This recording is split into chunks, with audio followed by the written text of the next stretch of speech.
हिंदी में यूपीएससी की तैयारी से संबंधित प्रोग्राम्स को देखने के लिए सब्सक्राइब करें स्टडी IQ IAS हिंदी। नमस्कार, स्टडी IQ IAS हिंदी में आप सभी लोगों का बहुत बहुत स्वागत है। मैं हूं वीरत दुबे। दोस्तों, आप सभी लोगों का स्वागत है एक नए प्रोग्राम में भी, जिसका नाम है हिस्ट्री ऑन मैप, यानी हम इतिहास नक्शे पर पढ़ रहे होंगे। आज है 1 अक्टूबर और आज रात 9:30 बज चुके हैं। रात 9:30 बजे मैंने आपसे वादा किया था कि आपके लिए नया प्रोग्राम लेकर के आऊंगा, सो ये नया प्रोग्राम आपके लिए हाजिर है। वैसे तो आप सब लोगों ने study IQ IAS Hindi channel पे बहुत सारा हिस्ट्री का प्रोग्राम पढ़ रखा है। दिलीप सर ने आप सब लोगों को प्राचीन भारत के बारे में विधिवत जानकारी दी है, विस्तृत जानकारी दी है। मनोज सर ने आप लोगों को मध्यकालीन भारत और कला एवं संस्कृति के कुछ भाग पढ़ाए हैं। साथ ही साथ कला एवं संस्कृति आपको शिल्पी मैम ने भी पढ़ाया था। और इसके अलावा आधुनिक भारत को मैं दो बार आपको खत्म कर चुका हूं, जिसमें एक बार मैंने MCQ के माध्यम से विपिन चंद्रा की पूरी बुक कवर करी है। साथ ही साथ दूसरे माध्यम से अगर देखा जाए तो मैंने उसमें स्पेक्ट्रम की पूरी सीरीज आपके लिए कवर करी हुई है। इन दोनों पॉइंट ऑफ व्यू से अगर आप देखें तो निस्संदेह आपकी हिस्ट्री काफी अच्छी इस प्लेटफॉर्म पे तैयार की गई है। लेकिन एक जगह पर कमी रह गई थी। कमी ये कि तमाम जगह पर जो इतिहास हम पढ़ते हैं उनके जो इंपॉर्टेंट लोकेशंस होते हैं, वो लोकेशंस कई बार हमसे मिस हो जाते हैं। हम रनिंग में जब हिस्ट्री को तथ्यात्मक रूप में पढ़ रहे होते हैं, जब व्याख्यात्मक रूप में पढ़ रहे होते हैं, यानी कि हम उसको जब थ्योरेटिकल फॉर्म में या फिर फैक्चुअल फॉर्म में पढ़ रहे होते हैं, तो लोकेशंस कहीं ना कहीं मिस होती हैं। और आजकल लोकेशंस को यदि अगर आप अपने पढ़ाई में इन्वॉल्व करते हैं, मैप को अगर इन्वॉल्व करते हैं, तो पढ़ाई और ज्यादा अच्छी आपकी हो जाती है और बहुत ही अच्छे अंक कमाने का एक माध्यम भी बन जाती है। इसी चीज को ध्यान में रखते हुए हमने ये प्रोग्राम शुरू किया है। इस प्रोग्राम की और बहुत सारी चीजों के बारे में डिस्कशन करेंगे। क्यों ये शुरू करा जा रहा है प्रोग्राम, इसके ऊपर भी चर्चा करेंगे। लेकिन उससे पहले आपको एक जरूरी बात बता देना चाहता हूं। अब स्टडी IQ IAS के माध्यम से, स्टडी IQ IAS हिंदी के माध्यम से जितने भी स्टूडेंट यूपीएससी की तैयारी करना चाह रहे हैं, अब उनके लिए जो अफोर्डेबल प्राइस था उसको अब और ज्यादा हाईली अफोर्डेबल प्राइस कर दिया गया है। बहुत सारे ऐसे स्टूडेंट थे जो अधिक फीस होने के कारण नहीं एडमिशन ले पा रहे थे। लेकिन यदि अगर आपके अंदर लगन है, प्रयत्नशीलता है, तो आप कम फी पे करके भी आप अच्छी और सुदृढ़ तैयारी कर सकते हैं। जैसा कि आप देख पा रहे हैं यहां पर, अभी हम लोगों ने न्यू फाउंडेशन बैच आपके समक्ष रखा हुआ है, जिसमें आप अपनी पढ़ाई जो है वो 23,999 से भी शुरू कर सकते हैं, यानी 23,999। प्रीलिम्स से लेकर के इंटरव्यू तक की तैयारी इतने लोवेस्ट प्राइस में शायद ही आपको कहीं मिले। अभी तक ऐसी तैयारी आपको अपने ही चैनल पे भी नहीं मिल रही थी, तो अब मिल रही है 23,999 में। तो बहुत आसानी से आप इसको अफोर्ड कर सकते हैं। हालांकि आप ये भी देखिए कि इसमें 1 ईयर, 2 ईयर और 3 ईयर की वैलिडिटी है अलग अलग तरीके से। तो जैसे जैसे आप ईयर बढ़ाते जाएंगे, ऐसे ये सिल्वर से गोल्ड, गोल्ड से प्लेटिनम में जैसे आप बढ़ेंगे, तो प्राइस आपको बढ़ते हुए दिखाई देंगे। लेकिन अगर आपके पास में जुझारूपन है, प्रयत्नशीलता, लगनशीलता है, तो आप 1 साल वाला कोर्स आराम से परचेज कीजिए 23,999 में, और आपको ये लाइव फाउंडेशन बैच मिलेगा। और जितनी भी P2I बैचेस में, प्रीलिम्स टू इंटरव्यू बैच में जो भी सुविधाएं होती थी, इंक्लूडिंग जिसको हम कह सकते हैं कि आवासीय सुविधा, वो सब कुछ इसमें आपको मिलेगी। तो आप 2024 की तैयारी करें, 25 की तैयारी करें, सब चीजें यहां पर अवेलेबल हैं। तो बिल्कुल भी देर मत करिए। 10 तारीख से क्लासेस शुरू होने वाली हैं। विरद लाइव कोड का आपको इस्तेमाल करना है। वेबसाइट या एप्लीकेशन में जाकर के आप विरद लाइव कोड तो आप रट लीजिए।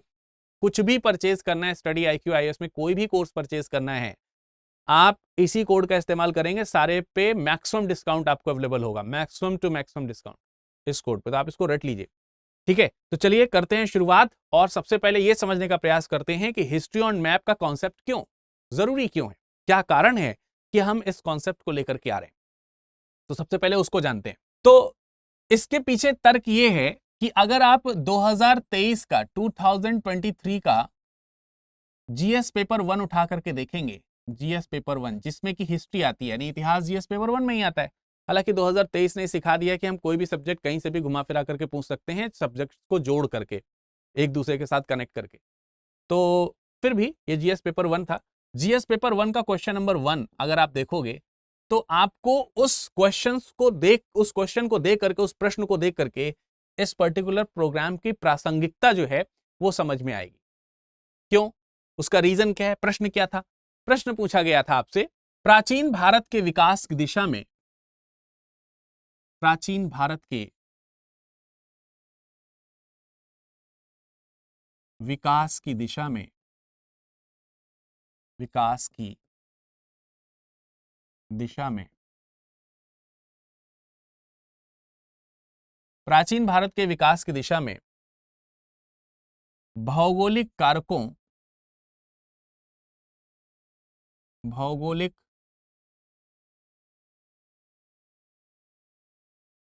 कारकों की भूमिका,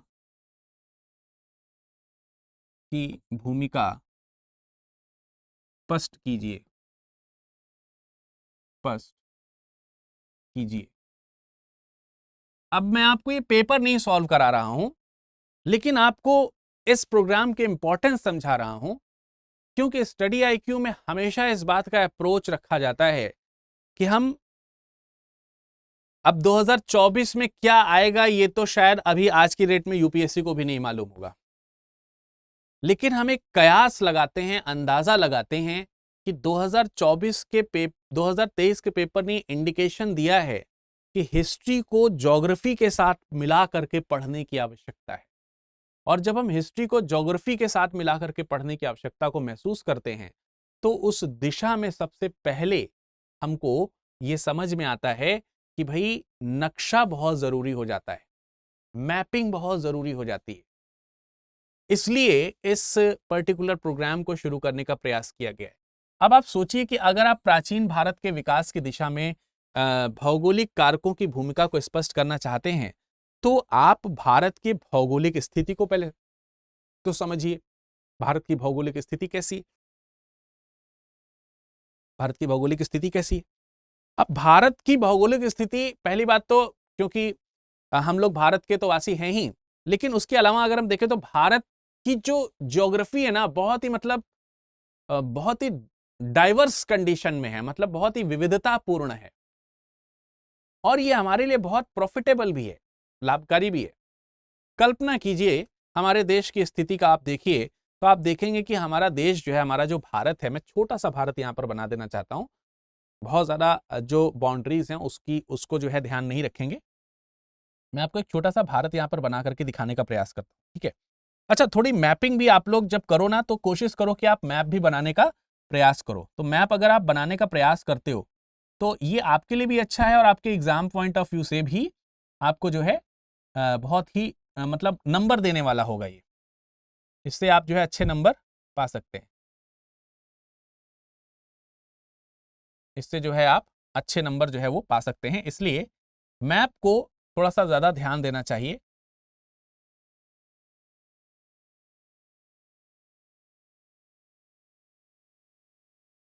मतलब एग्जैक्टली तो हम नहीं, लेकिन प्रयास कर रहे हैं कि आप लोगों को एक ठीक ठाक तरीके का मैप बनाने का तरीका भी इसी से आप सीख सकते हैं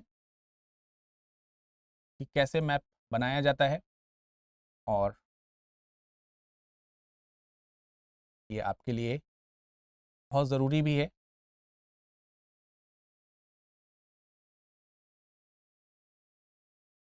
एक लमसम मतलब एक आइडिया मैंने आपको बताया कि ये आपका इंडिया का मैप है। अब आप इस मैप को थोड़ा सा देखने का प्रयास करें। बहुत ज़्यादा सुंदर तो मैंने नहीं बनाया, लेकिन फिर भी आपके लिए इतना भी अगर आप बनाओगे तो ठीक रहेगा, चल जाएगा काम। अब आप देखिए इसमें कि आपको मालूम है कि भारत के लगभग बीचों बीच से कर्क रेखा जाती है, तो ये इंडिया डिवाइड हो जाता है। अगर आप इसको देखने का प्रयास करें तो ये आपका पूरा तीन तरफ से भैया पानी से घिरा हुआ है, और पानी भी नहीं, समुद्र से घिरा हुआ है। और एकमात्र देश है जो आप जिसके नाम पर आपको एक महासागर मिलता है, हिंद महासागर, है ना? हिंद महासागर मिलता है। अब आप देखिए इधर बहुत बड़ी सी खाड़ी है। मैं आपको ज्योग्राफी नहीं पढ़ा रहा हूं, लेकिन इस चीज को समझिए, इसके इन शब्दावलियों का प्रयोग आपके इतिहास में भी होता है। धीरे धीरे करके हम इस चीज को शुरू करेंगे, बहुत ज्यादा क्लिष्टता नहीं लेकर के आएंगे, बहुत ज्यादा टफ नहीं बनाएंगे इस चीज को, लेकिन हम बहुत फौरी तौर पर इसको समझने का प्रयास करेंगे। तो यहां पर खाड़ी है जो कि बंगाल की खाड़ी कहलाती है। इधर आप देख सकते हैं, अच्छा इंग्लिश में देखिए इसको बे ऑफ बंगाल बोलते हैं, इसको यहां पर गल्फ शब्द का इस्तेमाल होता है, यहां पर बे का इस्तेमाल होता है। तो गल्फ और बे दोनों प्रकार की जो ज्योग्राफिकल कंडीशंस हैं वो हमको यहाँ पर देखने को मिलती हैं। तो हमको यहाँ पे बे भी मिलता है और गल्फ भी मिलता है, दोनों चीजें हमको यहाँ पर देखने को मिलती हैं।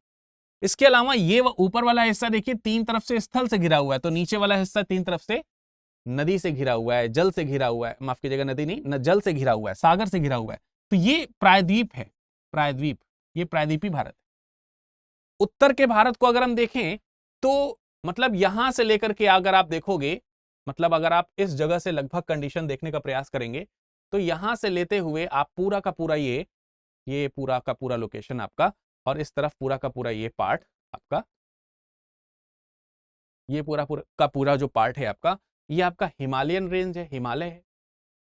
तो उत्तर का पूरा भाग एक बड़ी कह सकते हैं कि हिमालय श्रृंखला से घिरा हुआ है।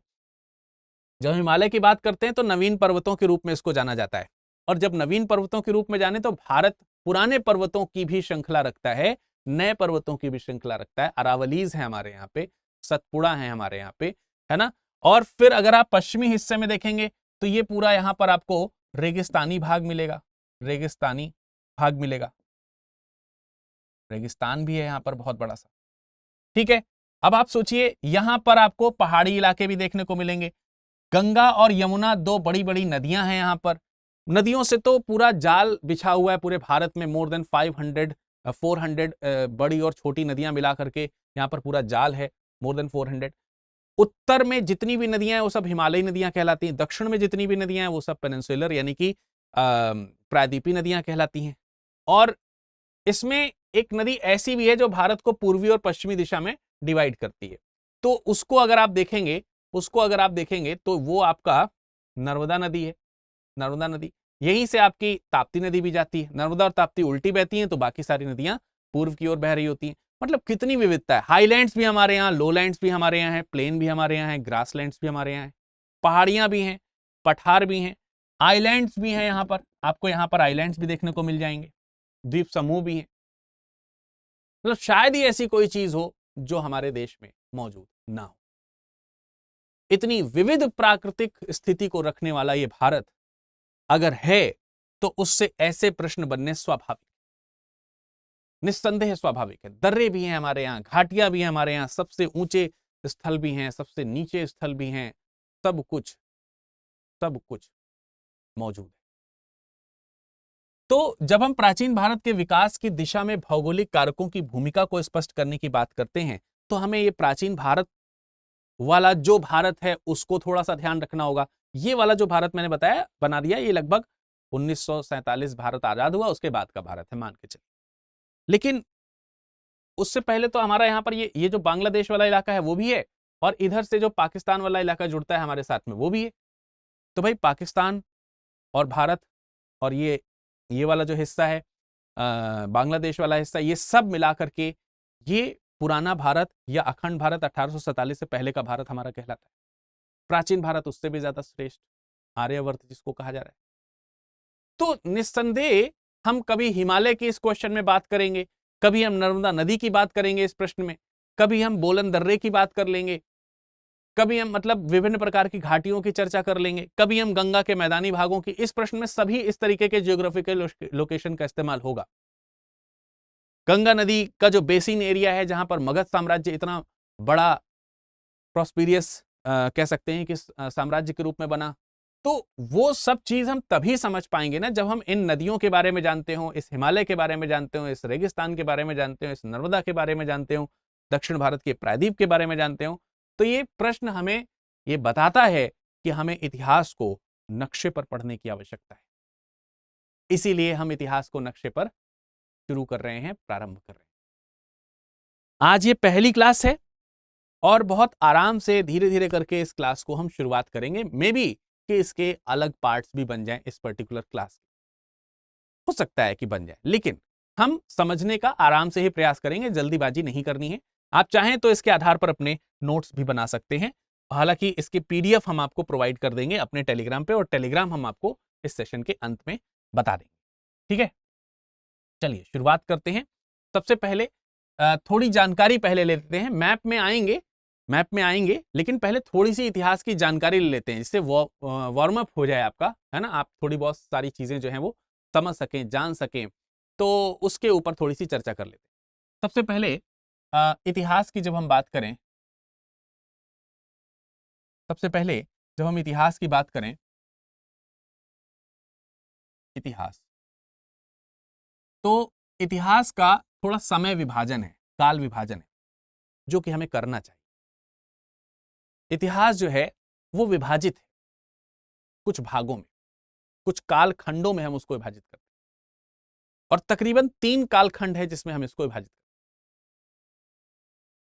हैं। 3 कालखंड कौन कौन सा है? एक है आपका प्रागैतिहासिक काल, प्रागैतिहासिक, प्रागैतिहासिक काल, ठीक है, प्रागैतिहासिक काल है। हालांकि ये सारी चीजें आप लोगों ने एंशिएंट इंडिया जब दिलीप सर ने पढ़ाया था तब भी आपने सुनी सीखी होंगी, लेकिन मैंने कहा कि थोड़ा सा वार्म अप करते हुए आगे बढ़ते हैं। एकदम से मैप में उतर जाएंगे तो हो सकता है कि आपको कॉन्सेप्ट जो है वो समझ में ना आए कि क्या चीज चल रही है। तो हर चैप्टर के साथ हम ऐसे ही करेंगे। अच्छा, इसको भी शुरू करने से पहले एक छोटी सी जानकारी और दे देते हैं। हम आपको इस सत्र में इतिहास के वो हिस्से डिस्क्राइब करेंगे जहां पर मैप्स की आवश्यकता पड़ेगी, इसलिए हम चलेंगे चैप्टर वाइज ही, और हर चैप्टर में जहां जहां मैप की इंपॉर्टेंस आती जाएगी हम उसको आपको बताते चले जाएंगे, वो जिम्मेदारी मेरी है। जैसे एग्जाम्पल के तौर पे अभी हम इतिहास के जो ये सेक्शंस डिवाइड कर रहे हैं, इसमें कहां कहां पर मैप की जरूरत पड़ेगी उसके बारे में चर्चा करेंगे। फिर हम सिंधु घाटी सभ्यता में आ जाएंगे, तो सिंधु घाटी सभ्यता में जो आपका पूरा का पूरा मैप यूज होता है सिंधु घाटी सभ्यता का, वहां के कौन कौन से इंपॉर्टेंट लोकेशंस हैं उन सब के ऊपर चर्चा करेंगे। तो आपका वहां से पूरी सिंधु घाटी सभ्यता ऑन मैप कंप्लीट हो जाएगी। इसी तरीके से आगे बढ़ते हुए जैसे आप थोड़ा प्राचीन भारत में और आगे चलेंगे तो आप देखेंगे कि वहां पर 16 महाजनपदों का वर्णन होता है वैदिक काल या उत्तर वैदिक काल के समय या उसके बाद। तो वहां पर हम 16 महाजनपदों के बारे में जब जानकारी ले रहे होंगे तो वो ऑन मैप, मतलब मैप के माध्यम से वो जानकारी ली जा रही है। तो इस तरीके से जैसे जैसे चैप्टर्स में हम आगे बढ़ते चले जाएंगे, जिस जिस तरीके से आगे बढ़ते चले जाएंगे उसके मैप की जो चीजें हैं वो हम पढ़ाते जाएंगे, ये बात ध्यान रखना है। मतलब ये चीज मैं क्यों बता दे रहा हूं, आपकी एक्सपेक्टेशंस हो सकता है हिस्ट्री पढ़ते समय ये होती हैं कि हम पूरी की पूरी हिस्ट्री जो है वो भी पढ़ेंगे और मैप भी इंक्लूडेड रहेगा। देखिए पूरी हिस्ट्री आपको पहले पढ़ाई जा चुकी है, इस कॉन्सेप्ट को समझिए। तो मैप जहां मिसिंग है वो चीजें हम आपको यहां पर देने का प्रयास, ठीक है। अब आपको क्लियर हो गया कि क्या चीज हम करने वाले हैं, हाँ या नहीं? तो भाई एक हिस्सा जो है वो प्रागैतिहासिक काल है, दूसरा हिस्सा जो है उसको बोलते हैं हम आद्य ऐतिहासिक काल, ठीक है। दूसरा हिस्सा जो है वो क्या कहलाता है? आद्य ऐतिहासिक काल, आद्य ऐतिहासिक, ऐतिहासिक काल। और तीसरा जो हिस्सा है वो ऐतिहासिक काल है, ठीक है। तो हमको यहां पर यह समझना है कि प्रागैतिहासिक, आद्य ऐतिहासिक और ऐतिहासिक, ये 3 काल इतिहास के डिवीजन में आते हैं। इनको हम लोग प्री हिस्टोरिक एरा भी कहते हैं इंग्लिश में। थोड़ा सा इसलिए बता दे रहा हूं कि कभी कभी इंग्लिश ही हिंदी में लिख करके आ जाती, ठीक है, कभी कभी इंग्लिश ही हिंदी में लिख करके आ जाती। तो ये हमारा प्री हिस्टोरिक है, ये हमारा प्रोटो हिस्टोरिक है और ये हमारा हिस्टोरिक है। तो प्री, प्रोटो और हिस्टोरिक, ये 3 प्रकार के काल हैं जो इतिहास के विभाजन में आते हैं। खासतौर से अगर हम देखें तो इनकी मुख्य डिवीजन की मुख्य वजहें क्या हैं, तो वो वजहें ये हैं कि प्रागैतिहासिक काल एक ऐसा काल है, ठीक है, प्रागैतिहासिक काल एक ऐसा काल है जिसकी हमें लिपि, या यूं कह सकते हैं कि इसका कोई लिखित साक्ष्य मौजूद नहीं है। लिखित साक्ष्य, लिखित साक्ष्य जो हैं यहां हमको नहीं मिलते, यानी कोई भी रिटन एविडेंसेस जो हैं वो नहीं मिलेंगे, लिखित साक्ष्य हमको इसमें नहीं मिलेंगे, लेखन यहां पर नहीं हुआ है। मुख्यतः जो पाषाण काल है, पाषाण काल जो है वो इसका एक अच्छा उदाहरण है। मतलब ये पाषाण काल के नाम से ही जाना जाता है, आप ऐसे समझ लीजिए इसको पाषाण काल भी, स्टोन एज इसको बोला जा सकता है। उसमें पत्थर की चीजें मिलेंगी लेकिन लिखी हुई चीजें उसमें कुछ भी नहीं, कहीं पर भी लिखित रूप हमको उसका देखने को नहीं मिलता। इससे ये निश्चित तौर पर अंदाजा लगा सकते हैं कि उस समय के लोग लिखना तो नहीं जानते थे, लिपि उनके पास नहीं थी। उसके बाद आद्य ऐतिहासिक काल की अगर हम बात करें तो आद्य ऐतिहासिक काल की खासियत यह है कि यहां पर लिपि मौजूद है, लिपि हैं, लिखित साक्ष्य हैं, लिखित साक्ष्य हैं, यहां पर हैं, लेकिन गूढ़ अवस्था में, गूढ़ अवस्था समझते हैं, गूढ़ अवस्था, गूढ़ अवस्था में, गूढ़ अवस्था का मतलब अभी ये डिकोडेड नहीं हो पाई, ठीक है, इनको अभी हमने डिकोड नहीं किया है, हाँ नहीं है लिख देता हूं, देखिए आपको क्लियर है। तो ये डिकोडेड अवस्था में आपको देखने को मिलता है कि डिकोडेड जो है वो नहीं है, ठीक है। मतलब जैसे इंडस वैली सिविलाइजेशन में देखिए हमको रिटन स्क्रिप्ट मिलता है, लेकिन हम उस रिटन स्क्रिप्ट को आज तक पढ़ नहीं पाए। बेसिकली इस इतिहास के काल की अगर हम मुख्य बात करें तो ये हमको समझ में आता है कि इसमें धातु जो काल है, धातु काल, वो हमको यहाँ पर देखने को मिल रहा है। ताम्र पाषाणिक सभ्यता है, कांस्य पाषाणिक सभ्यता है, कांस्य युगीन सभ्यता है, ऐसी चीजें हमको यहाँ पर देखने को मिलती है। अब अगर हम इसके तीसरे फेज पे चलें तो तीसरे फेज में हमको ये पता चलता है कि ऐतिहासिक काल जो है, ऐतिहासिक काल जो है ये इसकी लिपि है, लिपि इसकी भी है और इसके भी लिखित साक्ष्य मौजूद हैं, लिखित साक्ष्य जो है वो मौजूद हैं, ठीक है, लिखित साक्ष्य हैं इसमें, और इन्हें हम पढ़ भी सकते हैं, पठनीय है, पठनीय, ये पठनीय है, पठनीय है मतलब इन्हें पढ़ा जा सकता है, ये अपठनीय, इन्हें पढ़ा नहीं जा सकता है। तो हमारे पास में रिटन एविडेंसेस भी हैं, इसमें हमको रिटन एविडेंसेस भी मिलते हैं और जो पूरा वस्तुएं हैं वो भी हमको मिलती हैं। वैसे ही यहां पर भी हमको जो लिखित साक्ष्य हैं वो तो मिलेंगे ही, और जैसे शिलालेख हैं, शिलालेख या कोई भी दूसरे प्रकार के रिटन एविडेंसेस जो है हमको यहाँ पर देखने को मिलते हैं, निस्संदेह हर प्रकार के रिटन एविडेंसेस के अलावा दूसरे साक्ष्य भी हमारे यहाँ पर मौजूद इसके रहते ही हैं। ज्यादातर ये हिस्ट्री बहुत सरल है। संभवतः अगर हम देखेंगे तो 600 ईसा पूर्व, 6वीं सदी ईसा पूर्व के जो बाद का जो समय है वो हमारा इसी युग के रूप में जाना जाता है, ऐतिहासिक काल के रूप में जाना जाता है। तो ये बेसिक डिवीजन है जो मैंने आपको बताया कि इतिहास में ये 3 डिवीजन हैं जो हमको यहाँ पर ध्यान रखने चाहिए। इसमें से आज हम बात करने जा रहे हैं थोड़ा सा प्रागैतिहासिक काल की, ठीक है, आज हम थोड़ी चर्चा करने वाले हैं प्रागैतिहासिक काल की, ठीक। तो चलिए शुरुआत कर लेते हैं, थोड़ी थोड़ी यहीं से मैपिंग भी शुरू कर देंगे और थोड़ी थोड़ी यहां से प्रागैतिहासिक काल को समझना भी शुरू कर देंगे। सबसे पहले प्रागैतिहासिक काल, प्रागैतिहासिक, प्रागैतिहासिक काल, ठीक है। ये थोड़ा सा मैंने वार्म अप इसलिए किया कि आप लोग हिस्ट्री में थोड़ा सा रमिए, जब हिस्ट्री को उसमें रमेंगे तब उसमें जो कोर चीज हमें पढ़नी है वो हम पढ़ने का प्रयास आसानी से कर लेंगे, है ना।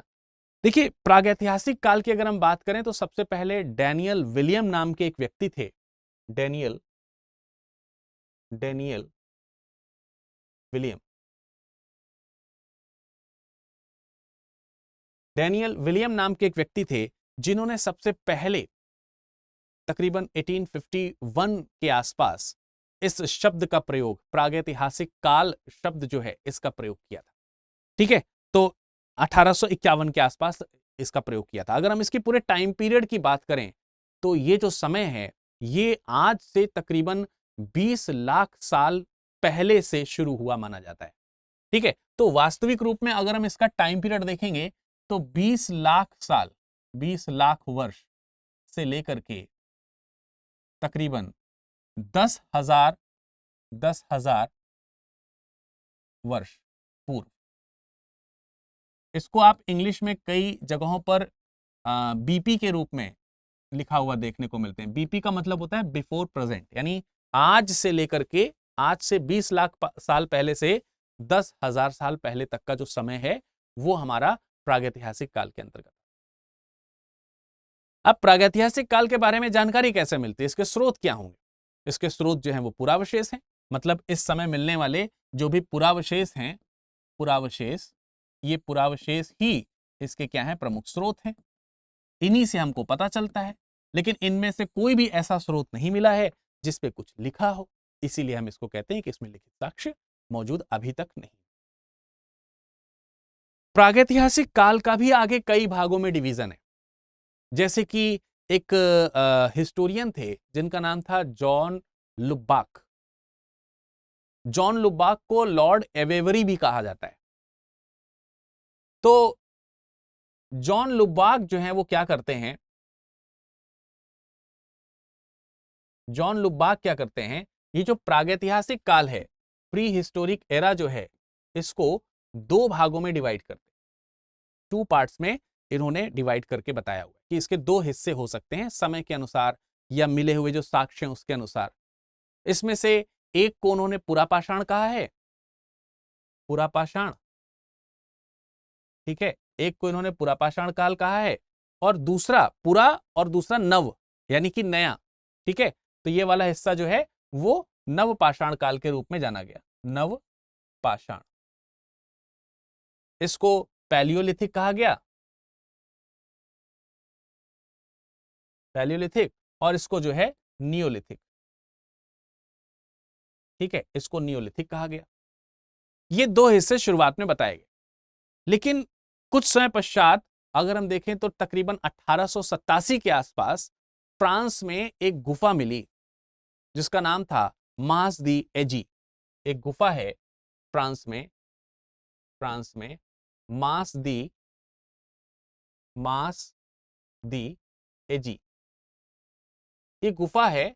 इस गुफा में कुछ ऐसे साक्ष्य मिले, कुछ ऐसे यहां से अवशेष मिले, साक्ष्य या अवशेष, ऐसे कुछ अवशेष मिले, हथियारों के अवशेष थे वे, जो पैलियोलिथिक और नियोलिथिक टाइम के बीच के थे, यानी पुरापाषाण काल और नवपाषाण काल के बीच के थे, उत्खनन में जो वहां से उपकरण मिले। तो इसीलिए ये अब बिलीव किया गया, इतिहास जब हम भारत में भी पढ़ते हैं तो भारत के इतिहास में भी बिलीव किया जाता है कि भाई तीन हिस्से हैं प्रागैतिहासिक काल के, यानी ये जो प्रागैतिहासिक काल जिसको हम कह रहे हैं इसको हम तीन हिस्सों में डिवाइड कर सकते हैं। एक आपका पुरापाषाण काल है, पुरापाषाण, एक आपका मध्यपाषाण है क्योंकि ये मध्य में मिला है, मध्यपाषाण काल, और एक आपका नवपाषाण काल है, ठीक है, नवपाषाण काल। ठीक, तो ये हमको ध्यान रखना है कि मुख्यतः हम जो डिवीजन पढ़ते हैं वो इन तीन हिस्सों में डिवाइड करके पढ़ते हैं, पुरा, मध्य और नवपाषाण काल। आप चिंता ना करिए, हम जल्द ही मैपिंग की तरफ आ रहे हैं, ठीक है, जल्दी ही मैपिंग की तरफ आ रहे हैं। जब तक हम ये चीज बताएंगे नहीं, जैसे मान लेते हैं मैं आज आप लोगों को पूरा पाषाण काल के बारे में अगर बताऊं कि ये जगह पूरा पाषाण काल की, तो अभी आपके दिमाग में यही नहीं क्लियर होगा कि पूरा पाषाण काल क्या है एग्जैक्टली, तो फिर ये चैप्टर समझ में नहीं आएगा। इसलिए थोड़ा बहुत हम थ्योरी या फैक्ट्स जो है वो लेकर के चलें, थोड़े बहुत फैक्ट और थोड़ी बहुत थ्योरी रहेगी, इस चीज को आप हमेशा माइंड में रखकर चलिए। पूरा पाषाण काल की अगर हम बात करें तो ये आज से लगभग 20 लाख साल पहले मिलते हुए दिखाई देते, ठीक है। तो चलिए पूरा पाषाण काल के बारे में हम थोड़ा सा और जान लेते हैं।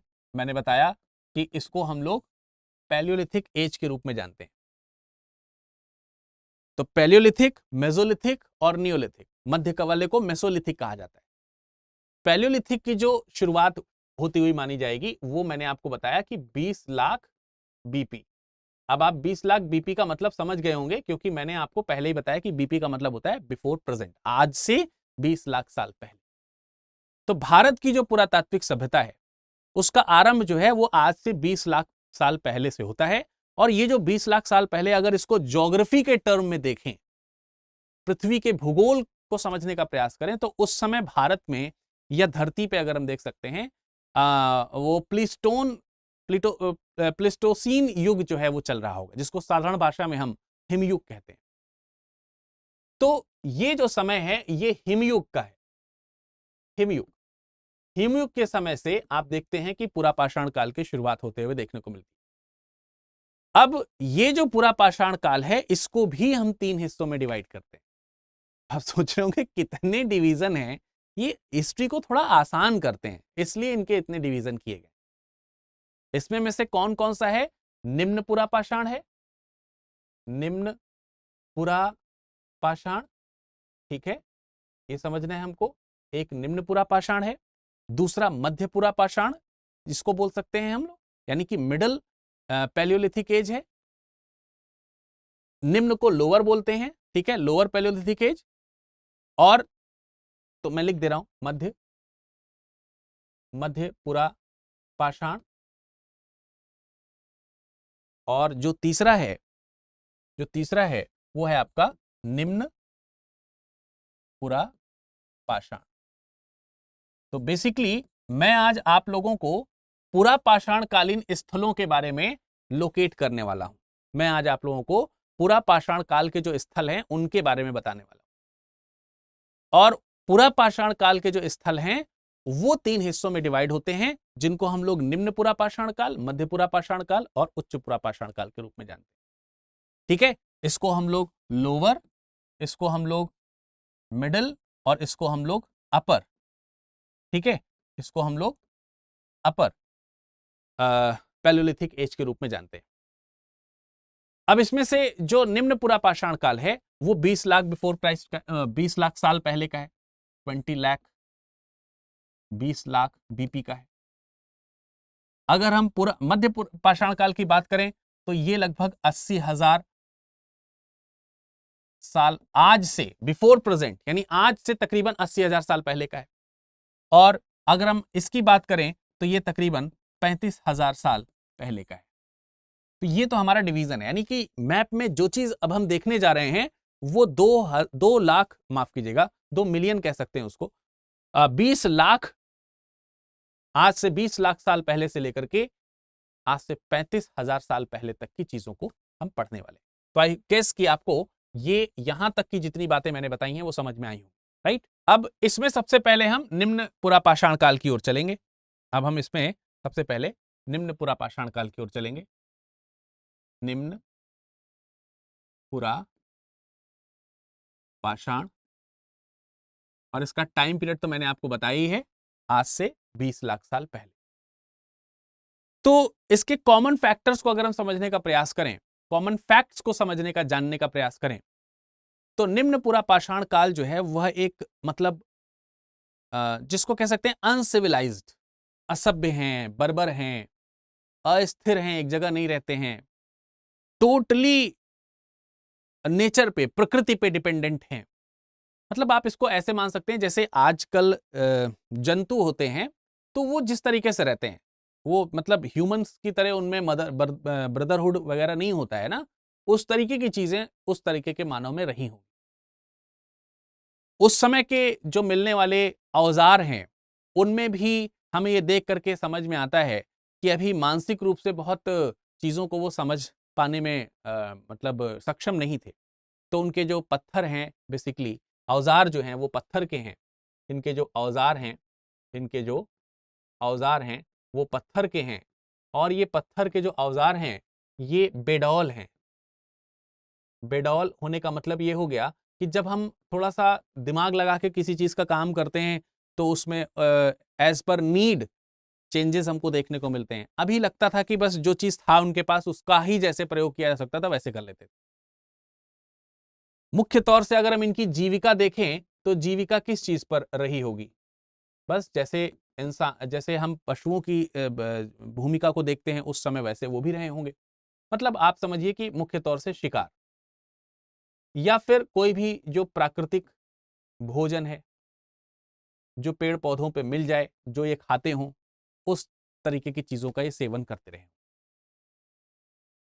मुख्यतः अगर हम देखेंगे तो ये इनके पास ना तो आवास रहा होगा और ना ही ये किसी प्रकार के वस्त्र से परिचित रहे। तो ये जो पूरा का पूरा टाइम है, इसमें से जो औजार मिले हैं उन औजारों में के आधार पर अगर हम देखें तो इस टाइम पीरियड को 2 डिवीजन के अंतर्गत रखा जाता है। एक है चॉपर चॉपिंग पेबल करके, एक इसका जो है चॉपिंग पेबल संस्कृति बोला जाता है इसको। यानी एक ऐसा कल्चर रहा होगा जो कि चॉपिंग पेबल पे रहा होगा, ऐसा माना जाता है। और इसकी जो लोकेशन आपको देखने को मिलेगी, इसकी लोकेशन आपको पंजाब की सोन घाटी के आसपास देखने को मिलेगी। कहां देखने को मिलेगी?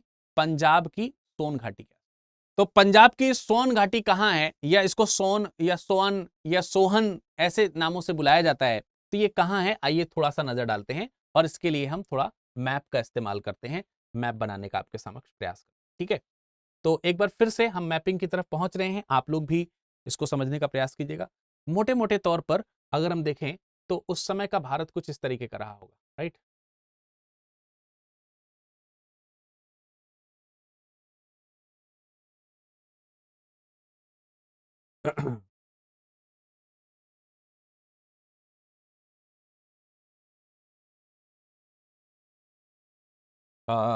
मैं इसको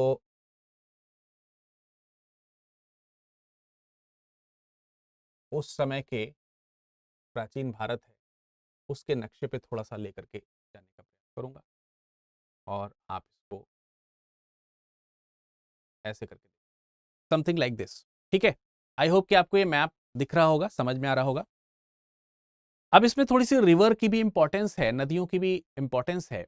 जिस नदी घाटी की हम बात कर रहे हैं, जैसे पंजाब की सोन घाटी की बात कर रहे हैं, तो पहले तो आपको समझना है ये पंजाब भारत का पंजाब, आज वाले भारत का पंजाब नहीं है, हालांकि हम संयुक्त भारत के पंजाब की बात तो कर ही सकते हैं। तो जो पाकिस्तान में पंजाब का हिस्सा चला गया है उसकी बात हो रही है। सिंधु नदी के बारे में निश्चित तौर पर आप लोगों ने सुना होगा। अगर हम सिंधु रिवर की बात करें तो मेरे ख्याल से शायद ही यहां पर कोई ऐसा हो जिसने सिंधु रिवर सिस्टम के बारे में ना सुना। ये थोड़ा ज्यादा अंदर चला गया, और इस मैप को भी हम थोड़ा सा डाउन कर सकते हैं जिससे कि हम इसको और अच्छे से बता पाए। ठीक है, देखिए अगर हम इंडस वैली को देखें, इंडस रिवर को देखें, तो समथिंग हम मान सकते हैं कि ये यहां से करीब जाने वाली ये नदी है, ऐसे करके। ठीक है, पंजाब से होते हुए माफ कीजिएगा, पाकिस्तान से होते हुए ये आपकी अरब सागर में की खाड़ी में गिरती है। तो इसी की ही एक सहायक नदी है जिसका नाम है सोन नदी। सोन कह सकते हैं, सोआन कह सकते हैं। ठीक है, मैं इसको थोड़ा सा बड़ा करके आपको दिखा देता हूं। ठीक है, देखिए यहां पर समझिए, ये आपका यहां पर ये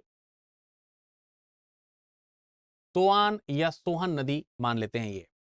तो हम जब ये कह रहे हैं कि सोवन नदी की घाटी, तो आपको ये समझना होगा कि सोवन घाटी क्या है। घाटी का मतलब हो गया कि रिवर जो उसके आसपास का इलाका है, बेसिन जिसको बोल सकते हैं, रिवर घाटी बोल सकते हैं, वैली बोल सकते हैं, वो वाला जो इलाका है उसमें बसने वाली सभ्यता, जैसे सिंधु घाटी सभ्यता हम बोलते हैं, तो मतलब सिंधु नदी की घाटी जो है उसके आसपास बसने वाली, उसके आसपास बसने वाली सभ्यता। तो उसी तरीके से जो पंजाब की सोअन घाटी है पाकिस्तान में, वहां से आपको ये संस्कृति देखने को मिलती है। तो ये जो पर्टिकुलर रीजन है आपका, ये वाला जो पर्टिकुलर क्षेत्र है, इसी को सोआन या सोअन नदी घाटी बोला जाएगा। ये सोअन नदी घाटी है आपकी, और ये जो सोअन नदी घाटी है, ये जो सोअन नदी घाटी आपको जो देखने को मिल रही है, इसकी अगर हम बात कर रहे हैं तो यहीं से ही आपको चॉपर चॉपिंग पेबल संस्कृति देखने को मिलती है। यहां से आपको चॉपर जो है मतलब प्राप्त हुआ है, इस जगह से हमको जो है चॉपर प्राप्त हुआ है। चॉपर, चॉपर एक प्रकार का उपकरण है जिसको माना जा रहा है कि ये दोनों तरफ से थोड़ा हथियार के तौर पर इस्तेमाल करने वाला उपकरण रहा होगा, जो कि दोनों ओर थोड़ा सा धार रखता है अपने पास। और पेबुल जो होते हैं, पेबुल जो हैं वो एक तरीके से वटिकाश में होते हैं। वटिकाश में जैसे उपकरण है, चिकने होते हैं, सपाट होते हैं, गोल मटोल से चिकने से ये पेबल्स होते हैं। ठीक है, तो वो गोल मटोल से चिकने से जो पेबल्स होते हैं, इन्हीं को पेबल पेबुल या पेबल बोला जाता है। ठीक है, इसी वजह से अब ये मिले कहां है, सोहन नदी घाटी के पास में। और सोहन नदी घाटी जो है वो सिंधु की सहायक नदी है। ये सिंधु नदी है आपकी, देख सकते हैं सिंधु नदी। ठीक है, सिंधु रिवर सिस्टम। और वर्तमान समय में आप लोगों को सिंधु रिवर सिस्टम मालूम होगा, उसमें वर्तमान समय में 5 महत्वपूर्ण नदियां मिलती हैं जिसके इलाके को मिलाकर ही पंजाब बनता है। पंजाब उसी को बोलते हैं, है ना, तो वो वाला हिस्सा है। तो एक तो आपका ये चॉपर चॉपिंग वाला इलाका है, वो हमको देखने को मिलता है। दूसरा दूसरा मतलब अगर हम एरिया देखने का प्रयास करें तो हैंड एक्स मिला हुआ है, जिसको आप हाथ का बना हुआ कुल्हाड़ी जिसको बोल सकते हैं, हस्त निर्मित कुल्हाड़ी। तो हैंड एक्स संस्कृति मिलती है ये साउथ में। एश्यूलियम संस्कृति के रूप में उसको जाना जाता है। किसके रूप में जाना जाता है? एश्यूलियम, एश्यूलियम संस्कृति, या इसी को आप बोल सकते हैं हैंड एक्स, हैंड एक्स संस्कृति। इसी को हम हैंड एक्स संस्कृति के तौर पर भी जानते हैं। अब इसके अगर लोकेशन की बात करी जाए, अगर हम इसके लोकेशन को इसी मैप में खोजने का प्रयास करें, इसी मैप में ढूंढने का प्रयास करें, तो सबसे पहले तो हमको ये समझना है कि इसके जो अवशेष हैं वो सबसे पहले मद्रास में मिले थे। मद्रास में वद-मैसूर में मिले थे। तो मद्रास का वद-मैसूर वाला इलाका यहां कहीं आपको देखने को मिलेगा, इस जगह पर। ठीक है, ये मैं लोकेशन आपको यहां पर लोकेट कर रहा हूं। यहीं पे अत्तरीपक्कम भी है, अत्तरीपक्कम और वद मदुरई। ठीक है, वद मदुरई। ये जो दो इलाके मैंने यहां पर बनाए आपके दक्षिण में, मद्रास के पास में, तकरीबन मद्रास या चेन्नई जिसको बोल सकते हैं, तो ये जो दो इलाके मैंने आपको यहां पर दिखाए हैं, दो पॉइंट्स मैंने जो आपको दिखाए हैं, यहां से इस संस्कृति के निशान हमको देखने को मिलते हैं, इन जगहों से। तो क्योंकि ये मद्रास के आसपास मिले हैं, इसी वजह से इस हैंड एक्स संस्कृति को मद्रासी संस्कृति के नाम से भी जाना जाता है, मद्रासी संस्कृति। तो अब आपको मोटे मोटे तौर पर अगर ये मैप में ध्यान रखना हो कि निम्न पुरा पाषाण काल में चॉपर चॉपिंग संस्कृति कहां पे मिलती है और हैंड एक्स संस्कृति जो है वो कहां देखने को मिलती है, तो आप आसानी से मैप में से देख सकते हैं कि ये इन जगहों पर देखने को मिलती है, जो यहां पर हमने आपको बनाई है मोटे मोटे तौर पर। सोहन नदी के बारे में मैंने बताया कि ये सिंधु की सहायक नदी है। अब जो सोहान नदी घाटी है, उसी में 3-4 प्लेसेस और हैं जो इसी निम्न पुरा पाषाण काल से संबंधित हैं, वहां से उनके अवशेष पत्थरों के रूप में और दूसरे रूप में देखने को मिले। इसमें से एक जगह है चौंतारा। तो इसी पर्टिकुलर जगह पे आप दूसरे पॉइंट्स को नोट कर सकते हैं, जैसे चौंतारा है। ठीक है, दूसरे पॉइंट्स को नोट कर सकते हैं, जैसे आपका ये चौंतारा है, चौंतारा, चौंतारा। ये इसी सोअन नदी की घाटी पर ही स्थित है, ये आपको ध्यान रखना है। इसी में मालकपुर, मालकपुर को कहीं कहीं पे मलकपुर या मलकापुर भी लिखा रहता है, तो मालकपुर बेसिकली इसी तरीके से जाना जाता है। कालार, कालार और चौमुख, चौमुख। ठीक है, तो ये जगहें हैं जो आप यहां पर देख सकते हैं। मैं इसको थोड़ा सा आपके लिए बड़ा करके दिखा देता हूं। ठीक है, ये आप जगह देख पा रहे होंगे। आई होप कि आपको ये समझ में आ रहा होगा। तो ये आपको हिस्सा जो है वो समझ में आई होप कि आ रहा होगा। ये थोड़ा सा तिरछा हो गया है। क्लियर? तो अब दिख रहा होगा, अब क्लियर है, अभी समझ में आ रहा है। तो ये आप देख सकते हैं चौंतारा, कालार, मलकपुर, चौमुखी, चौमुख, चौमुख लिख सकते हैं इसको, चौमुख लिखना था यहाँ पे, चौमुख, ये वाला है। तो ये आपके सब सोहन घाटी सभ्यता के अंतर्गत ही आते हैं, या सोहन घाटी में ही मिलने वाले तमाम तरीके के ये लोकेशंस हैं। करेक्ट? अब इसके आगे थोड़ा सा बढ़ते हैं, तो इसी में कुछ और प्लेसेस के बारे में भी हम थोड़ा सा डिस्कशन कर लेते हैं। जैसे कि दो पीछे मैंने आपको और चीजें बताई थी, उनके अलावा मैं और भी कुछ इंपॉर्टेंट प्लेसेस हैं जो इसी संस्कृति से बिलोंग करते हैं, इसी सभ्यता से बिलोंग करते हैं। जैसे कि 1969 के आसपास अगर हम देखें, तो कश्मीर में एक हिस्टोरियन थे जिनका नाम था एच.डी. संघालिया। तो एच.डी. संघालिया ने कश्मीर में लिद्दर नदी के निकट से कुछ इसी सभ्यता के अवशेष देखे थे, खास तौर से बेडौल सा एक हैंड एक्स उन्होंने प्राप्त किया था। समझ में आ रही बात? जैसे यहां पर आप निम्न पुरा पाषाण काल के अलग अलग स्थलों को आपने देखा कि चौंतारा है, कालारपुर है, कालार है, मालकपुर है, चौमुख है। इसी तरीके से आपको इसी संस्कृति में और भी चीजें देखने को मिल सकती हैं। अब इसको मैं मैप यही रखता हूं, मैप यही वाला हिस्सा रखता हूं, लेकिन दूसरे जो पॉइंट्स हैं उसको मैं डिलीट करके आपके सामने इसको रखने का प्रयास करता हूं, ठीक है। तो अगर आप यहां पर देखेंगे तो इसमें, अगर आप यहां पर देखेंगे तो यही वाला मैप हम यूज कर लेते हैं, लेकिन हम इसको यहां से हटा देते हैं जिससे कि आपको इसी से संबंधित अन्य चीजें जो है वो समझ में आ जाए। निम्न पुरा पाषाण काल ही है, ठीक है, और निम्न पुरा पाषाण काल के ही दूसरे स्थल हैं जिनको हम यहाँ पर डिस्कशन करेंगे।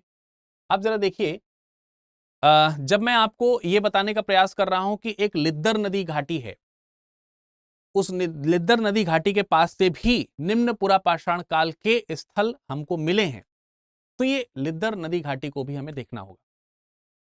अब इसी जगह पर आप सिंधु वाला जो पोर्शन है, मैं सोहन को ऊपर की ओर लिख देता हूं जिससे कि मुझे यहां नीचे की ओर जगह मिल जाएगी, ठीक है। आई होप कि आप सोहन वाला हिस्सा समझ ही रहे हैं, इसमें सोहन नदी घाटी मैंने लिखी दी है। यहीं पर आपको एक लोकेशन है, इसी जगह पर एक लोकेशन है जो आपको उत्तर भारत में ही, नॉर्दर्न इंडिया में ही, जो पहलगांव वाला जो इलाका है, वहां से एक नदी गुजरती है जिसको हम लोग लिद्दर नदी बोलते हैं। यहां से एक नदी ऐसे करके गुजर रही है, इसी को हम लोग, यहां पर एक लोकेशन है आपकी पहलगांव,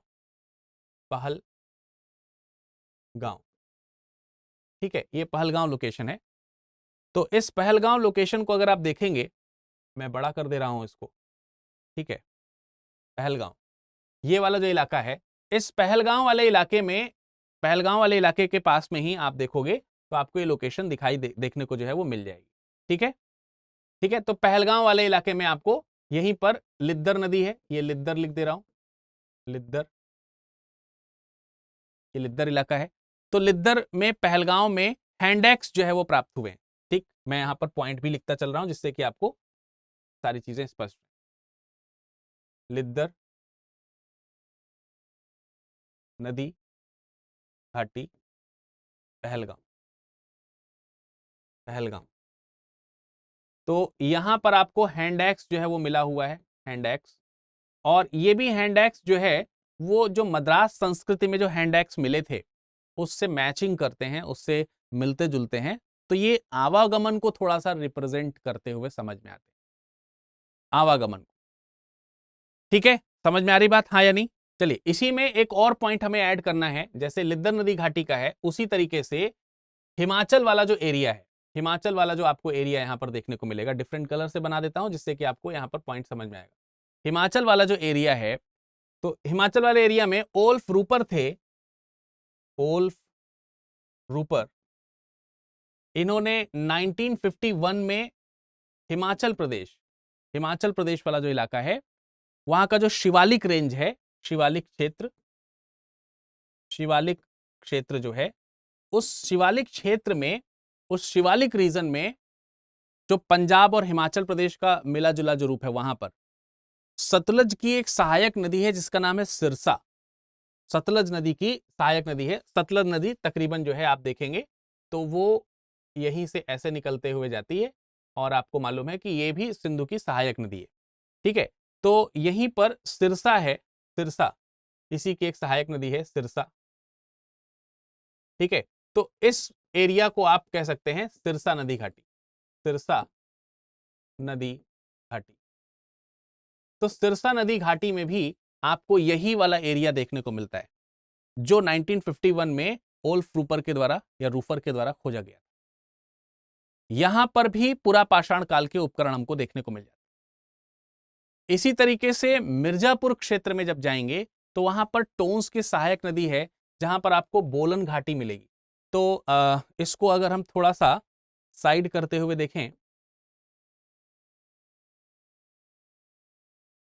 इसको हम थोड़ा सा साइड करते हुए देखें तो हमको एक पॉइंट यहां पर देखने को मिलेगा कि यहां कहीं से जो है आपकी ये गंगा नदी निकलती है, ऐसे करके ये गंगा नदी निकलती है, और यहीं से आपकी ये यमुना नदी आकर के इधर मिल जाती है। ये थोड़ा ज़्यादा पीछे मैंने मिला दिया है, ठीक है, ये यहाँ पर आपकी यमुना नदी मिल जाती है। तो यहीं पर आपका जो एरिया है, इस जगह पर जो एरिया बनता है, ये मिर्ज़ापुर के आसपास की जगह है, मिर्ज़ापुर है यहाँ पर। इसी मिर्ज़ापुर के पास में इलाहाबाद वाला जोन मिलेगा आपको। तो बोलन नदी घाटी यहाँ पर आपको मिलती है। कौन सी? बोलन नदी, ठीक है। तो ये वाला जो इलाका है, बोलन कह रहे हैं, सॉरी बेलन लिखना चाहिए था, बेलन या बोलन लिख सकते हैं आप इसको, मैं इसको सही कर देता हूं, बेलन नदी घाटी। तो बेलन नदी जो है वो उसका एक नदी घाटी इलाका हमको देखने को मिलता है। टोंस की धारा यहां पर आकर के मिल जाती है। टोंस की सहायक नदी है, बोलन नदी घाटी उसी पे बनता है। तो वहां पर भी पूरा पाषाण काल के स्थल मिलते हैं और यहां से आप तकरीबन 44 के आसपास जो है आपको निम्न पाषाण काल के आपको स्थल यहां पर देखने को मिल जाएंगे, तकरीबन 44। दूसरे स्थानों की अगर हम बात करें तो राजस्थान में चंबा नदी घाटी है, डिंडवाना है, ठीक है। राजस्थान में आपका यहां पर तकरीबन इस जगह पर डिंडवाना है, डिंडवाना, ठीक है। तो ये डिंडवाना जो है ये भी आपका निम्न पुरा पाषाण काल का ही स्थल है। इसी तरीके से गुजरात में आप देखेंगे तो चंबा नदी घाटी है, वहां पर माही नदी घाटी भी आपको मिलेगी। तो गुजरात में चंबा कह रहे हैं, सॉरी साबरमती, साबरमती है, माही नदी घाटी है। तो ये इस एरिया में आपका यहां पर आपका साबरमती, ठीक है, माही, और इसी जोन में आपका सौराष्ट्र रीजन है, सौराष्ट्र प्रदेश जो है, यहां पर आपको ये निम्न पुरा पाषाण काल के स्थल हमको इस लोकेशन पे भी देखने को मिलते हैं। ये सौराष्ट्र वाला जो क्षेत्र है इसमें भी। इसी तरीके से उड़ीसा में मयूरभंज, उड़ीसा में आपको मयूरभंज लोकेशन आपको देखने को मिल जाएगी, जो कि निम्न पुरा पाषाण काल के स्थल से ही संबंधित है। महाराष्ट्र में इसी तरीके से कोरेगांव का इलाका आपको मिल जाएगा, महाराष्ट्र में कोरेगांव, ठीक है, कोरेगांव। तो महाराष्ट्र में आपको कोरेगांव का लोकेशन देखने को मिलेगा। महाराष्ट्र का कोरेगांव है, महाराष्ट्र का नेवासा है, यहां पर इसी जगह पर महाराष्ट्र का नेवासा है। ये लोकेशन भी आपको इसी से संबंधित, इसी पुरा पाषाण काल से ही संबंधित मिल जाएगी, बहुत इंपॉर्टेंट है। मध्य प्रदेश में जो नर्मदा नदी है, नर्मदा नदी के पास में हथनोरा एक जगह पड़ती है, तो वो नर्मदा नदी घाटी में ही पड़ती है, हथनोरा। ये आप मान के चलिए कि नर्मदा नदी इस तरीके से यहां से ऐसे बहती हुई जा रही है। इसको मैं डिफरेंट कलर से दिखा देता हूं जिससे कि आपको नदी बीच में देखने को मिल जाए। मैं आपको ब्राउन कलर से ही नदी दिखा देता हूं, ठीक है। ये अगर हमारी नर्मदा नदी है तो यहीं पे हथनोरा जो है आपको मध्य प्रदेश में देखने को मिल जाएगा, लोकेशन एक, जो कि निम्न पुरा पाषाण काल से ही स्थित है। ये इसकी एक खास बात यह है कि इसी हथनोरा से आपको मानव कंकाल देखने को मिला है, मानव कंकाल जो है आपको इसी हथनोरा से देखने को मिलता है। मानव कंकाल में भी मानव का जो कपाल है, स्कल जो है, खोपड़ी जो है, वो देखने को मिली, यहां से प्राप्त हुई। इसी तरीके से आंध्र प्रदेश में करनूल है, यहां पर आंध्र प्रदेश में करनूल, तो आंध्र प्रदेश का करनूल जो है वो भी निम्न पुरा पाषाण काल का ही स्थल है, जो हमको यहां पर देखने को मिलता है। आंध्र प्रदेश में नागार्जुन कोंडा भी है, चित्तूर भी है। तो ये इलाके जो हैं हमको समझ में आते हैं कि ये सब लोकेशंस जो हैं वो निम्न पुरा पाषाण काल से संबंधित। चलिए, तो अब हम निम्न पुरा पाषाण काल के बाद अगर हम देखें तो मैंने आपको यहां पर बताया था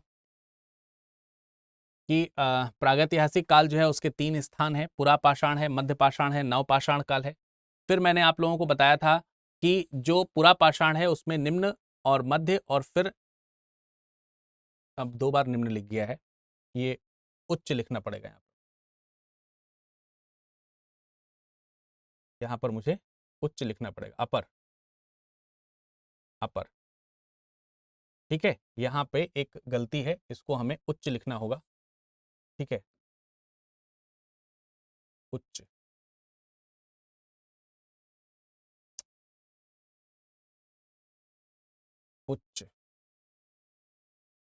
पुरा पाषाण काल है। तो अभी हम मध्य पुरा पाषाण काल के बारे में जरा चर्चा कर लेते हैं, बात कर लेते हैं, क्योंकि अभी तक जो आपने देखा है वो निम्न पुरा पाषाण काल का देखा है। अब हम थोड़ा सा मध्य पुरा पाषाण काल, इसको समझने का प्रयास करें। मध्यपुरा पाषाण काल। अब जैसा कि मैंने आपको बताया था कि मध्यपुरा पाषाण काल जो है वो तकरीबन 80,000 बिफोर क्राइस्ट का है, 80,000 बीपी का है। तो अब हम लोग वही मध्यपुरा पाषाण काल के बारे में बात करते हैं। मध्यपुरा पाषाण काल, इसके बारे में बात कर लेते हैं। तो मध्यपुरा पाषाण काल जो है ये आपको मालूम है कि तकरीबन 80,000 वर्ष पहले का है, यानी 80,000 बीपी, यानी बिफोर प्रेजेंट का समय है, हमको ये देखने को मिल रहा है यहाँ पर। इसके बारे में, इस तरीके के स्थलों के बारे में भी HD संकालिया जी ने ही सबसे पहले पता लगाया था 1956 में। HD संकालिया इन्होंने ही पता लगाया था 1956 के आसपास। तो हमें मध्यपुरा पाषाण काल के कई सारे स्थल देखने को मिले। इसकी खासियत इस समय की थोड़ी सी बता देते हैं, फिर उसके बाद लोकेशन पे चलेंगे। इसकी खासियत के बारे में अगर हम समझें तो इसके पहले के जो, जैसे निम्नपुरा पाषाण काल की बात करें तो उसमें क्या था कि वो क्वार्टजाइट पत्थर का थोड़ा ज्यादा उनके जो औजार हैं, हथियार वगैरह हैं जो मिलते थे। अब क्वार्टजाइट से हट करके इन लोगों ने जैस्पर जैसे जो पत्थर हैं, फ्लिंट जैसे जो पत्थर हैं, उनका प्रयोग थोड़ा सा बढ़ा दिया था। ठीक है, तो अब ये क्वार्टजाइट के स्थान पर, क्वार्टजाइट की जगह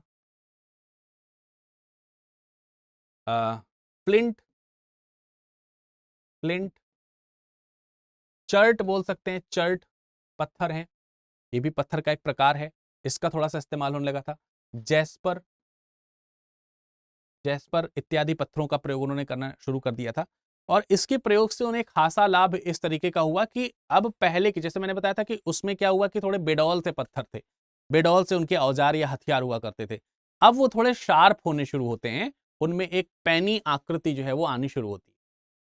तो यहां पर अगर हम देखें तो निम्न की तुलना में, निम्न पुरा पाषाण काल की तुलना में पुरा पाषाण काल जो है उसकी तुलना में अगर आप देखेंगे तो इनके जो हथियार हैं, हथियार या फिर जो भी औजार हैं इनके, वो औजार अधिक नुकीले हुए, नुकीले, ठीक है, नुकीले, अधिक नुकीले हुए।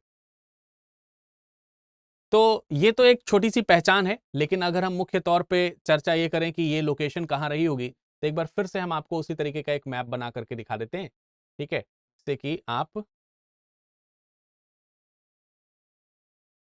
जो है समझ सकें कि इनकी लोकेशन क्या रही होगी। तो ये मान लेते हैं कि भारत है उस समय का तकरीबन। तो इसमें अगर हम इनके प्लेसेस को खोजने का प्रयास करें, इनके स्थानों को ढूंढने का प्रयास करें, तो सबसे पहले तो हमको इसमें एक बहुत ही महत्वपूर्ण स्थान ध्यान रखना है, जो कि प्रवरा नदी के आसपास पड़ता है। तो प्रवरा नदी के पास से ही अगर हम बेसिकली देखें तो HD संकालिया जी ने इसकी खोज करी थी। और प्रवरा आपको ये महाराष्ट्र के पास में इस जगह पर कहीं पर ये प्रवरा नदी जो है वो देखने को मिल जाती है। तो ये जो जोन है, ये जो रीजन है, ये जो रीजन है, ये प्रवरा नदी घाटी का है, प्रवरा नदी घाटी। और इसी प्रवरा नदी घाटी से ही यहां पर 1956 में इसकी जो है वो खोज होते हुए देखने को मिलती है। यहाँ के कुछ प्लेसेस जो है वो ढूंढे जाते हैं, पाए जाते हैं।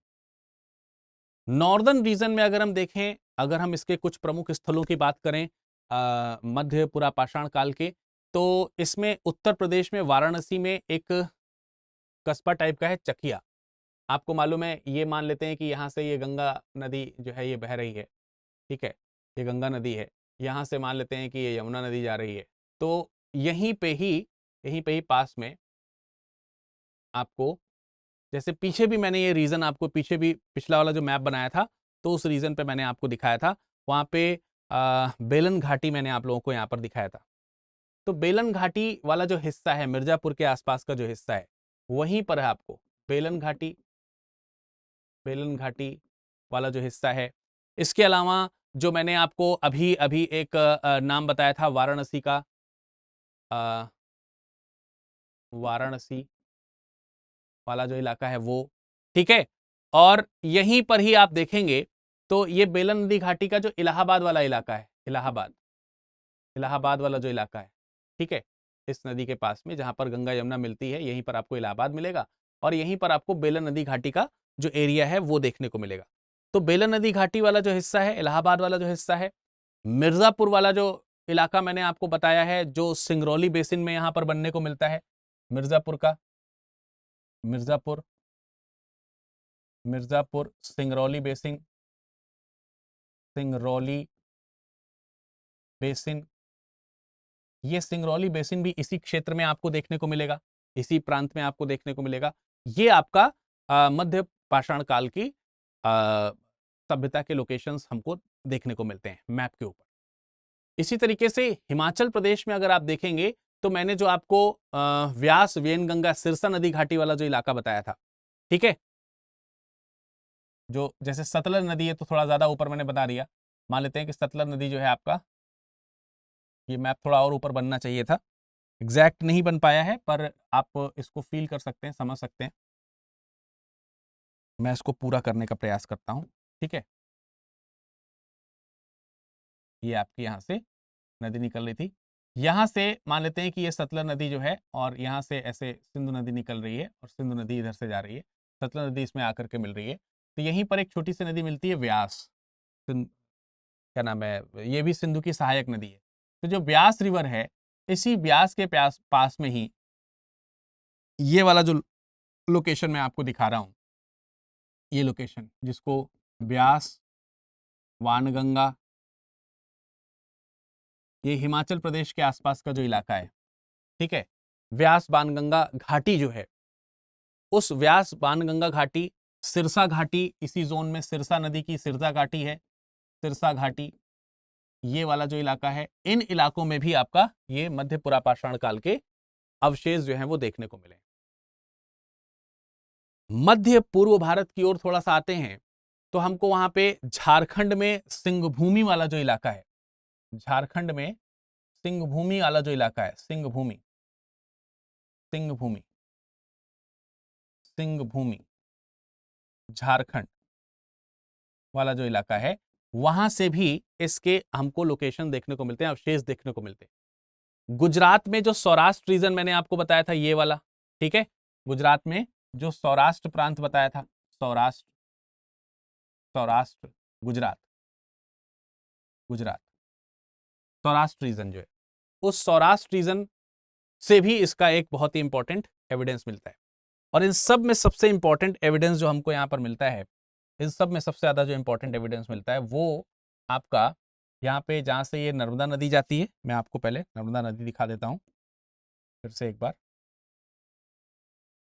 ठीक है, ये नर्मदा नदी है और नर्मदा नदी के पास में ही आपको यहाँ पर नर्मदा नदी से तकरीबन 40 किलोमीटर के आसपास एक जगह पड़ती है और ये जगह है आपका भीम बेटका, भीम बेटका या बेटका भी लिखा रहता है, कहीं कहीं बैठका भी लिखा रहता है, प्रोनाउंसिएशन के आधार पर अलग अलग है। भीम बेटका बेसिकली बोला जाता है इसको। तो एमपी में भीम बेटका, रायसेन जिला है वहां पर एमपी का, वहां से भी आपको ये लोकेशन जो है वो मध्य पुरापाषाण काल की देखने को मिल जाती है। और अब मध्य पुरापाषाण काल के बाद आगे अगर हम बढ़ने का प्रयास करें तो मध्य पुरापाषाण काल के बाद अब हमको क्या मिलेगा, उच्च पुरापाषाण काल, है ना। मध्य पुरापाषाण काल के बाद क्या मिलेगा हमको, उच्च पुरापाषाण काल, उच्च पुरापाषाण काल। इसकी भी कुछ लोकेशंस हैं जिनको हम देख लेते हैं, ठीक। अब इनकी लोकेशन के लिए मैं आपको यहां पर फिर से एक बार क्या करते हैं, इसी चीज को दोबारा मैं आपके सामने ओपन कर देता हूं क्योंकि यही वाला मैप हमको आगे यूज करना है। तो ये हो गया ये वाला, ठीक है।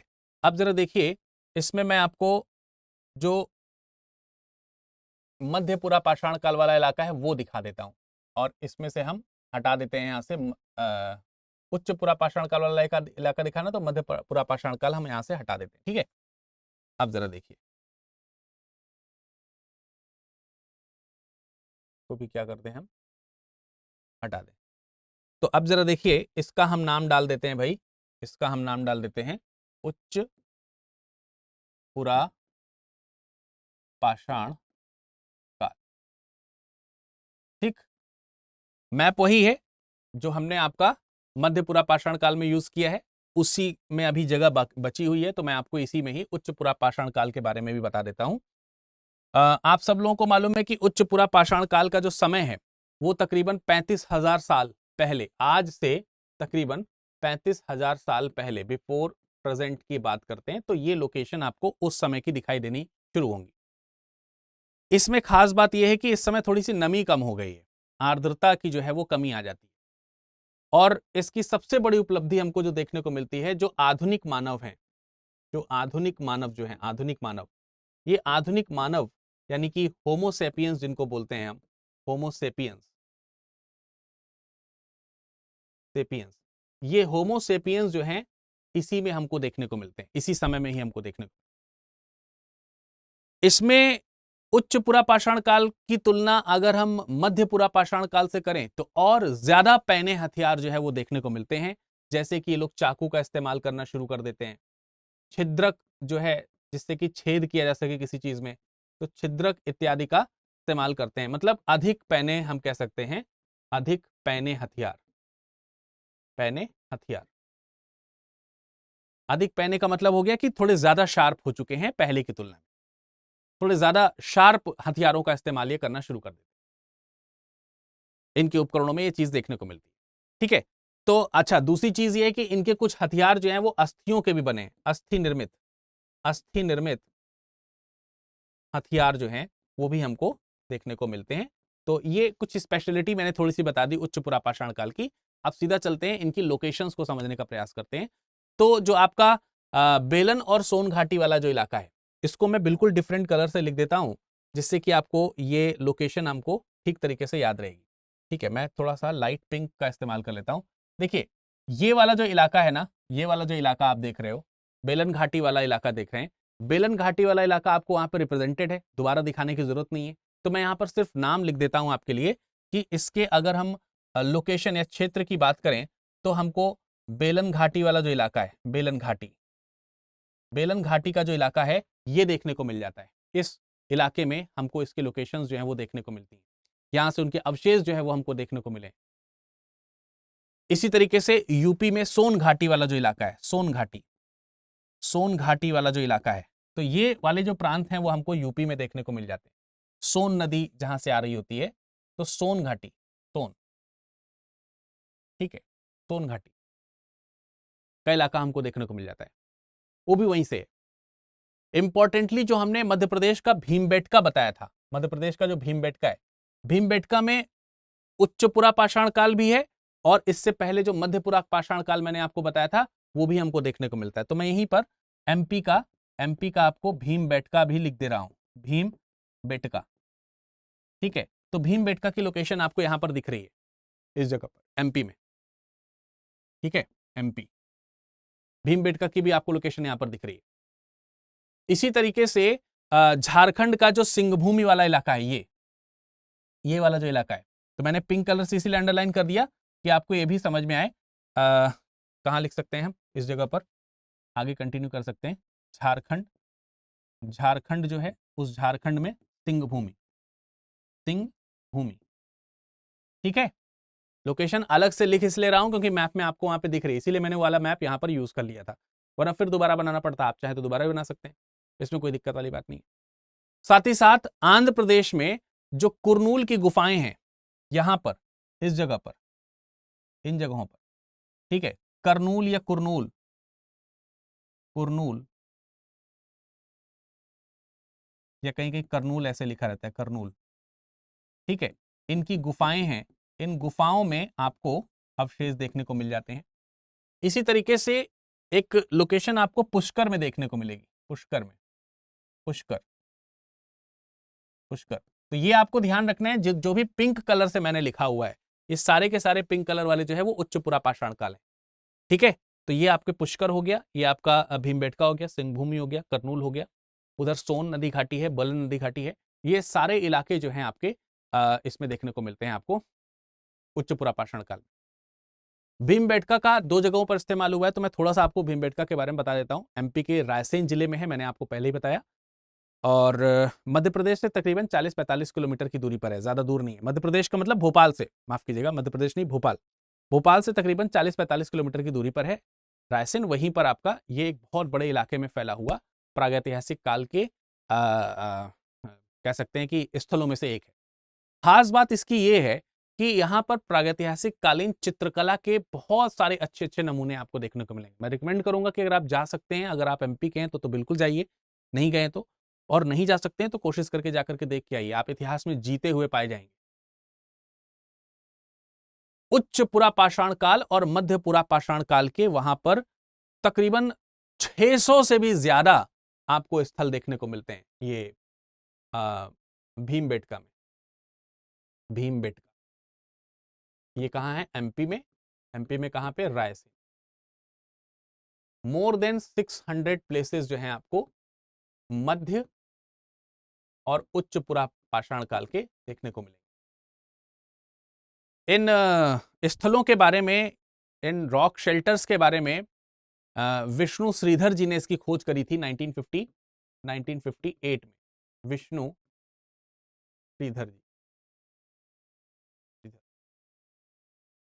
विष्णु श्रीधर या विष्णु श्रीधर वाड़नकर के नाम से भी इनको जाना जाता है।